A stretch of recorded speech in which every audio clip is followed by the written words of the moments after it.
Has anyone ever wondered about all of the bad things Snape done while he was a Death Eater? I know he was the secret hero in the end, but he was at one point heavily invested in his role as a Death Eater.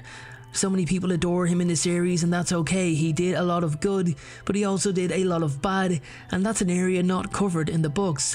It doesn't mean it didn't happen. Severus Snape is one of the most complex characters in the Harry Potter series, with a fascinating backstory that includes his involvement as a Death Eater.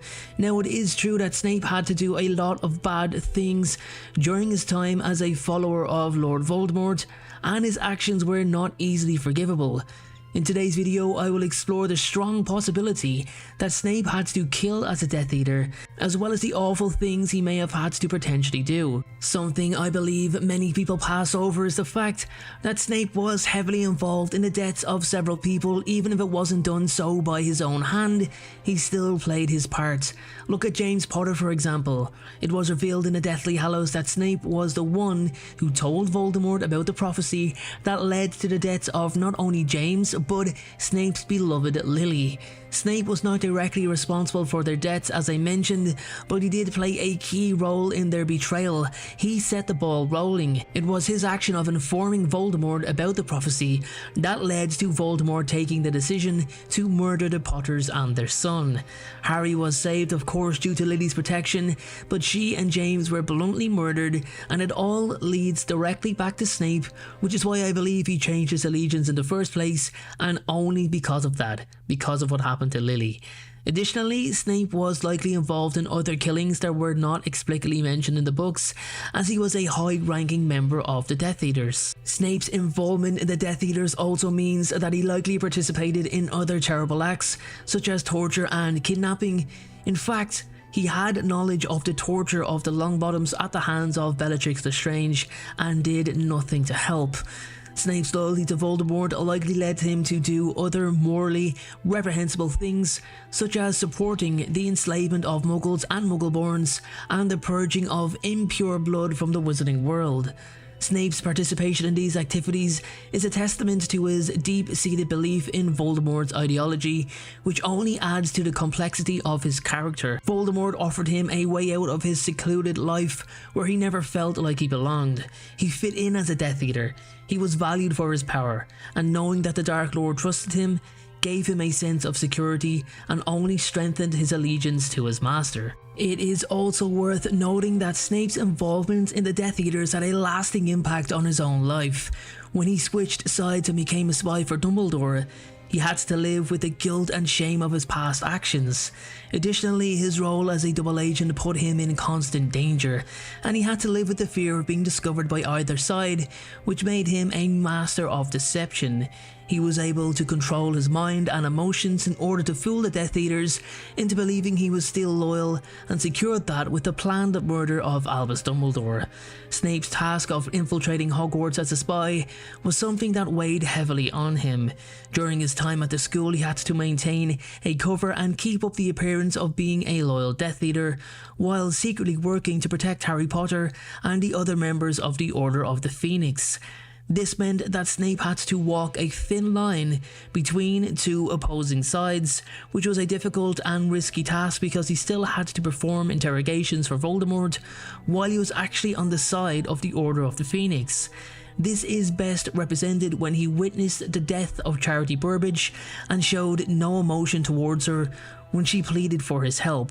Snape had the ability to immediately process his friend's death as a casualty of war, and Charity died believing that Snape had betrayed her when inside he was broken watching her die, something he had to live with. Snape was a Death Eater for quite some time before he switched sides. It was every Death Eater's joy to fight in the name of the Dark Lord. Many of them participated heavily in harmful acts like torturing and physical interrogation, and of course killing, which, as I said, was justified as it was all in the name of Lord Voldemort and his ideology. Any sign of hesitation, be it torture or murder, Snape would have been identified as weak, so I have no doubt in my mind that he did kill people. Snape's past actions as a Death Eater also had a significant impact on his relationships with other characters in the series. His treatment of Harry in particular was often cruel and unfair, which can be attributed to his guilt and shame over his role in James and Lily Potter's deaths. Additionally, his treatment of other students, such as Neville Longbottom and Hermione Granger, was often harsh and unforgiving, which could be seen as a reflection of his own self-loathing. It definitely seems as if he took his own battle with his inner demons out on the students he taught. He was obviously protecting Harry due to his love for Lily, but still looked at Harry in the manner of which he viewed Harry's father, James.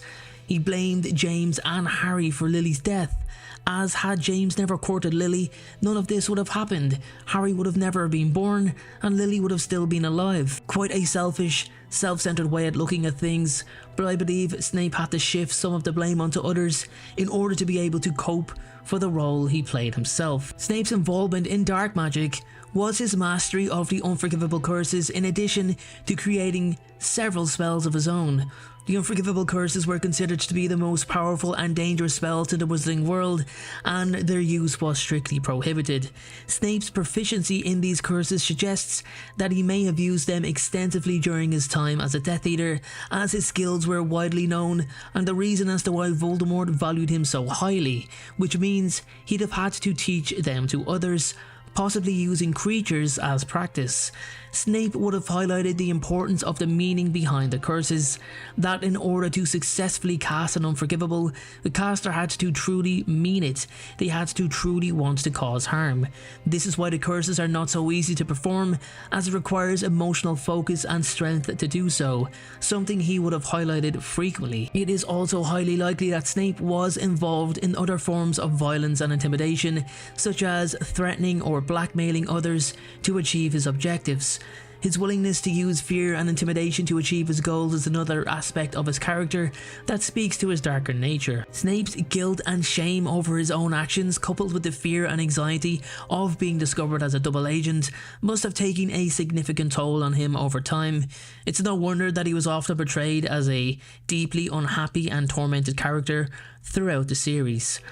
The First Wizarding War, which lasted from the late 1970s until 1981, was considered the darkest time in decades. Not since Gellert Grindelwald had the world become so dark. During this time, the Death Eaters carried out a campaign of terror and violence throughout the Wizarding world, targeting Muggles, Muggleborns, and anyone else who opposed their ideology. In conclusion, Snape's past as a Death Eater was marked by numerous instances of violence, cruelty, and dark magic. While his eventual redemption and sacrifice were admirable, it is important to acknowledge the harm that he caused during his time as a follower of Voldemort. Snape serves as a reminder that our choices and actions can have far-reaching consequences, and that redemption and forgiveness are not as easily achieved. There you have it, everyone. That is my video today on Snape. Let me know what you think in the comment section below. Make sure to check out the next video coming. It just might be a little bit better than this one.